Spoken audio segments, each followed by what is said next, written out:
Hello guys, this is the following tutorial from the last coding for Python for Maya, and this time let's focus on something called function and if statement and also a simple UI. So let's first introduce a if statement. So what if statement does is if something is true, then you do something, and if it's not true, then you don't do that. Let's say if let's just make the simplest one, like if true, okay, print true. Okay, what this means is let's also give to a quotation mark. So what this means is if true, we print true. And because true is true, right? So this will be printed. Let's run it. You see, true is being printed down there. But if it's not true, let's say false, and run it. You see, true is not printed down there because that's false. Okay. Now you can do other logics. You don't have to only give it true or false. You can do like if 1 is bigger than 2, right? Then you can print 1 is bigger than 2. And you see nothing is printed because 1 is not bigger than 2. So this is wrong. This is false. So that's why that's not printed. And of course you can do something like after if, you can type in a else. Else means if this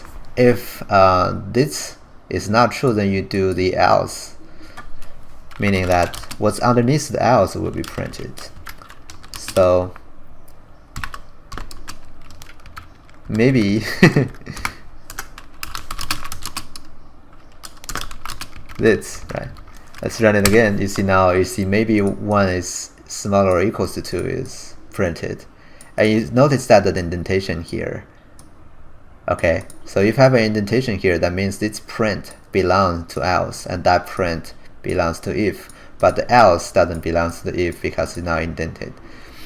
So that's the basic syntax of if else. Okay, and that could be anything.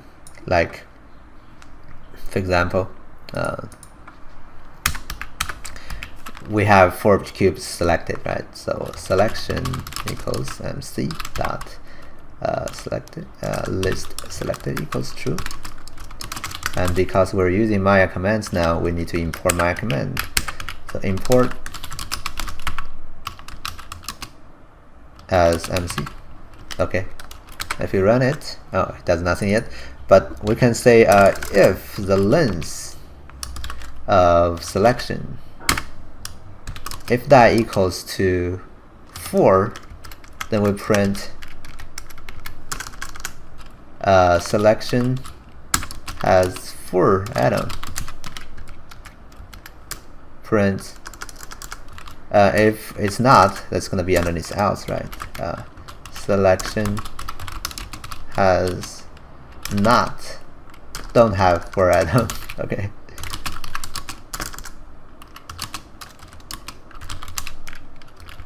Atoms. Okay. So now if you run it, you see that a printout selection has 4 atoms. It doesn't print out this one. Selection don't have 4 atoms because it does have 4. So this is true. Okay. So anything you think will return a true or false can be used here and to tell the program to run either what's underneath if or what's underneath else. Okay. So that's if else, the simplest example I can go over, and there are more to it, but let's just make things simple for now. Okay, so that's if statement. Another thing I want to, you know what, let's skip that. Another thing I want to introduce is a function. A function is something that can do a certain function. Let's say define. To create a function, you have to type in define to define a function, and then you can then give it a name. Let's call it deleter. Okay, and then to parentheses, and then comma. Okay. And then a function will do anything you put in it and run through every single command. For example, let's just do the simple one here. Print, I am deleting something. Okay. And then let's change the if. If you run it right now, you see nothing happens because you create a function, it doesn't even being executed yet or called yet. But we can call it here underneath if. So we can call it by typing in its name, delete, and also give it to parentheses. That means we're calling a function, and the function name will be the function we created earlier called deleter, and you don't have to have define or anything there when you're calling it.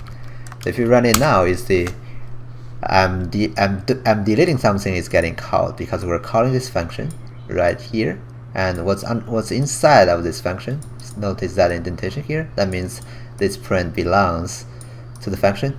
Okay, so the function will run everything inside of it. So we can do one more thing like print, okay, still deleting. Run it again, you see both of those are being calculated. Okay, so calling a function is just like calling all the code there.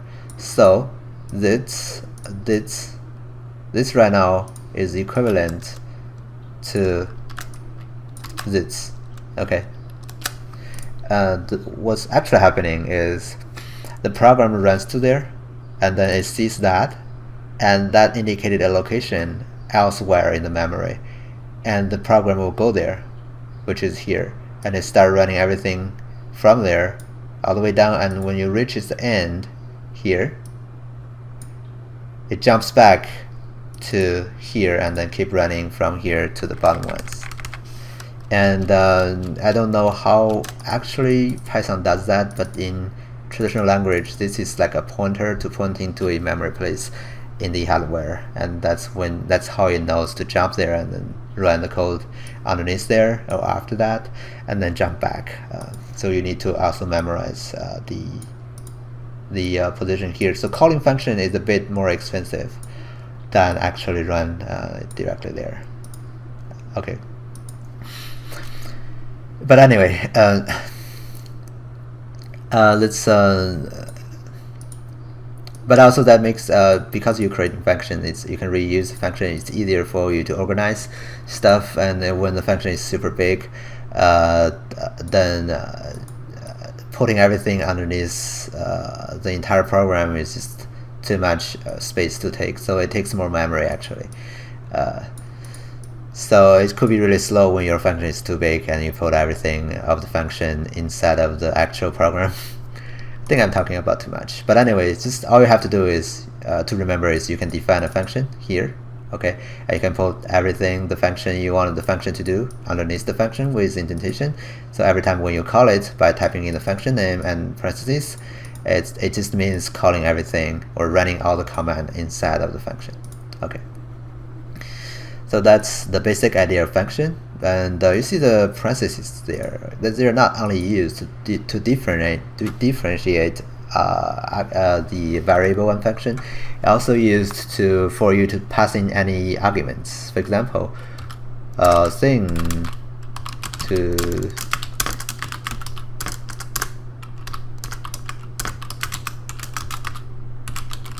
delete. Okay, what that means is if you give it something to delete, it will do something with it. For example, in here, instead of printing things, let's actually do a delete. And then we're deleting the thing to delete. Here we tapped in. Okay, so now this one is actually deleting something, and that something is called things to delete, which is here, right? And that means anything you put it into the parentheses will be passed as an argument and recognized or referenced as things to delete. So, for example, if I pass in the selection here, okay, that means I'm deleting the selection. So things to delete here, when you call the function here, the things to delete will be referring to the selection you pass it to as argument, and then it will actually delete the selection. Let's try that. See, when I run it, all the cube went away because they're being deleted. Oh, and of course you can delete anything else. Like if I just specifically want to delete the first one, I can put in the name of the first one there. Okay, you run it. Oh, have to select 4. You see one of the cube disappears, which is this cube here, because I specifically tell the deleter to delete that. Okay, so that's what function is. Of course, you can give it multiple argument, like argument 2, argument 3, and you can do everything, all kinds of things you want to do with those arguments, like deleting them, of course. Okay, so that's function.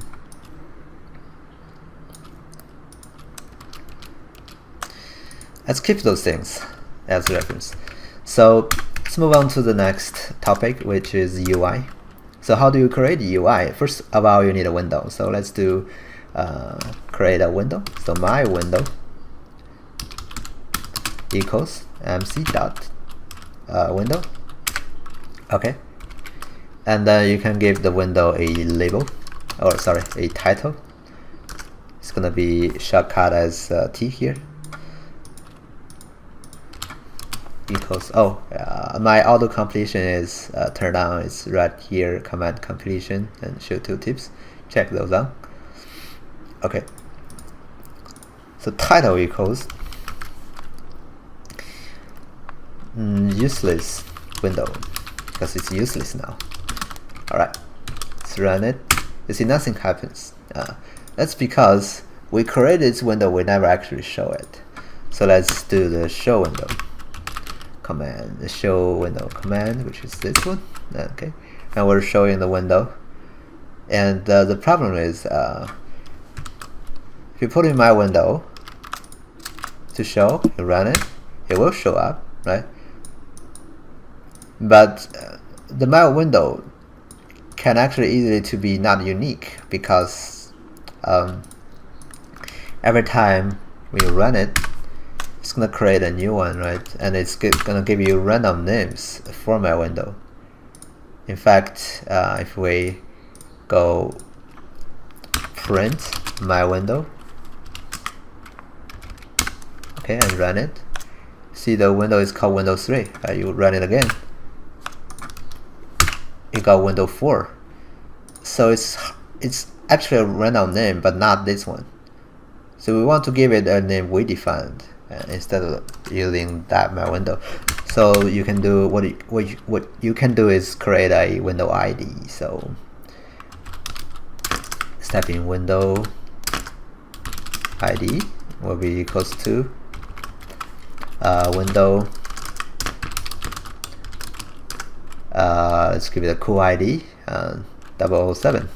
Okay, so this ID is like a ID number, just like a student ID number, and we all know that all students have a name, right? But it has good chance to have 2 students that has the same name, right? That's really common here, but they all have unique IDs.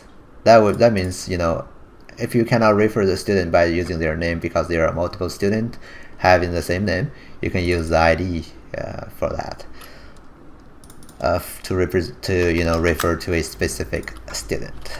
So when I'm creating this window, I can actually give it the ID here.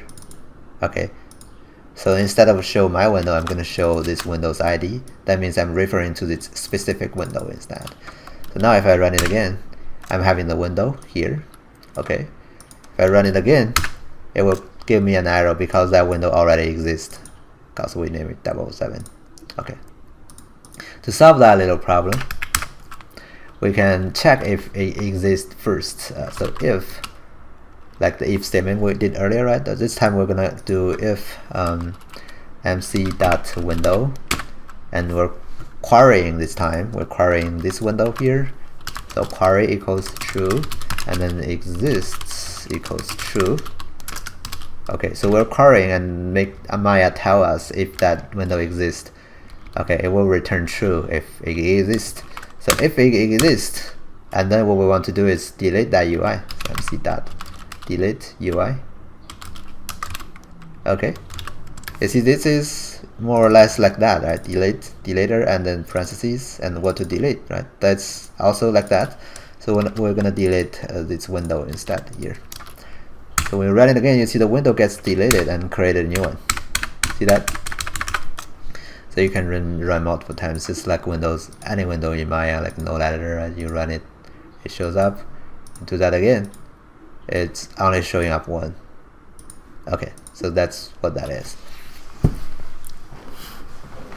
All right. So that is how you create a window here. But before we show it, we can also give it something, right? Not just nothing.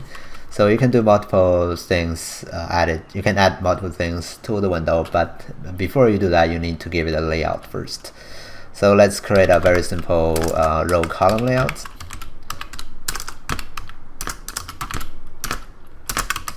Okay, row column layout, and then you want to define number of columns equals in this case we want 2. Okay, now 2 column means you have a UI that has 2 slots for every row. That's what that means. So you have you can divide the UI into left and right, just like my 2 windows here, outliner and script editor. Your UI will allow one element, one item of the UI to place down to the left side, another one to the right side. But if you want to place more, it's going to be to the next row, and then put the new item there. But if you type in number of columns equals 3, then the third item you put it in will be placed again on the same row, but one more slot on the right side. Okay, so it's going to be outliner, script editor, and then the viewport. Okay, it's like that. So we're gonna do 2 here, and then let's put in something. The first thing let's put in is a text. It's just the text, and then you can give it a label called click the button. Okay, and let's actually create a button. Okay, and then the button's label will be click me. Click me. Okay, let's run it. Now you see you have 2 things added here. One is called click the button, which is this text here, and click me is the button. And just like what I mentioned before, you have one on the left, another one on the right. If you add a new one, the new one will be on the next row. So let's do one more. Text. Hey, I am beneath you. You see that the one is beneath you. Okay. I think I tapped that wrong. But anyway. Okay, we can also give it interesting things like a text field. Okay, and then what that does is just a field for the user to type in something. Okay. Alright. So how can we actually do something with it? Because it's useless. See the title here, useless window? It does nothing. So how can we really do something with it? Well, the first thing you can try to do is make the button do something, right? So let's see, if you want the button to do something, you can type in command equals something. And it can be any command. For example, you can do like command equals to print I am. Oh, if you have quotation mark already, you can use single quotation mark. Clicked. Okay, let's run it, and then you press click me. You see I'm clicked is being printed there. Okay. Now sometimes you just don't want one command, right? You want a whole bunch of commands, and that's when function becomes handy. Okay. So let's do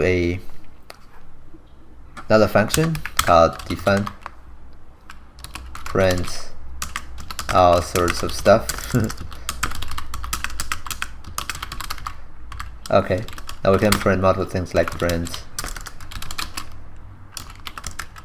happy happy, print what's up, and then print it is the offset of down. Okay, if you run, oh, and you also want to refer to call this one, right? So the command will be equals to this, which is our function here. Okay, that means you're making the button, when you click it, you're making the button to call this function.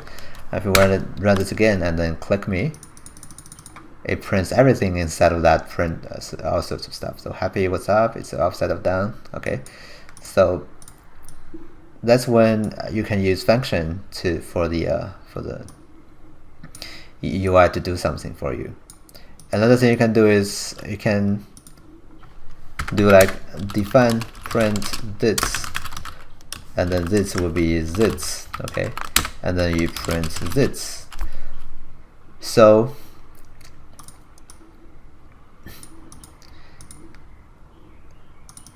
you can actually pass in variable here now, but the variable I want to do is what's typing in the text field.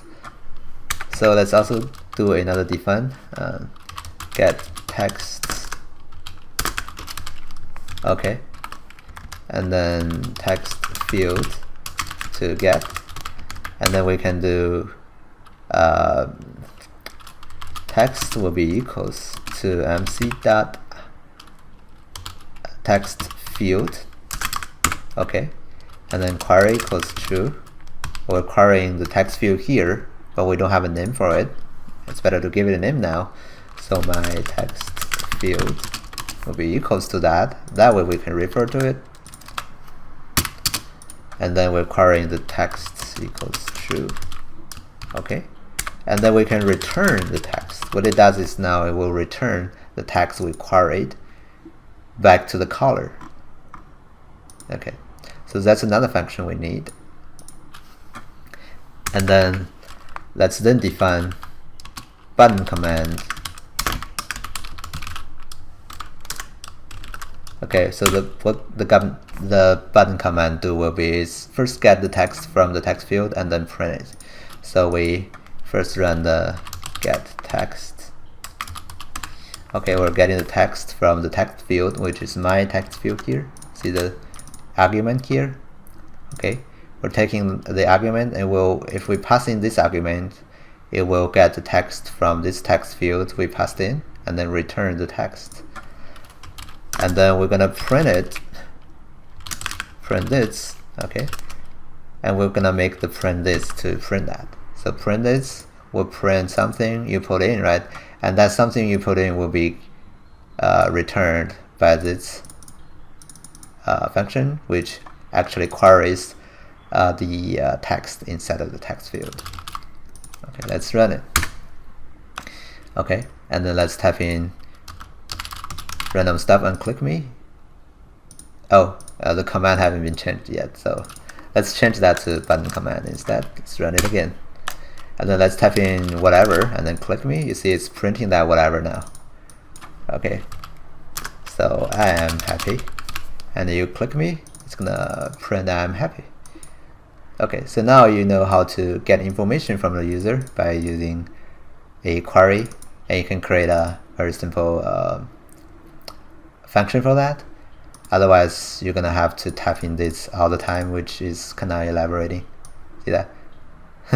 So that's why you create functions, to help you to do things easier. Otherwise, you have to do this instead. So you can, of course, just do that in one function. Like, you know, you can, instead of doing this, you can, for the button command, you can do first you get the text, right? And then you can print the text.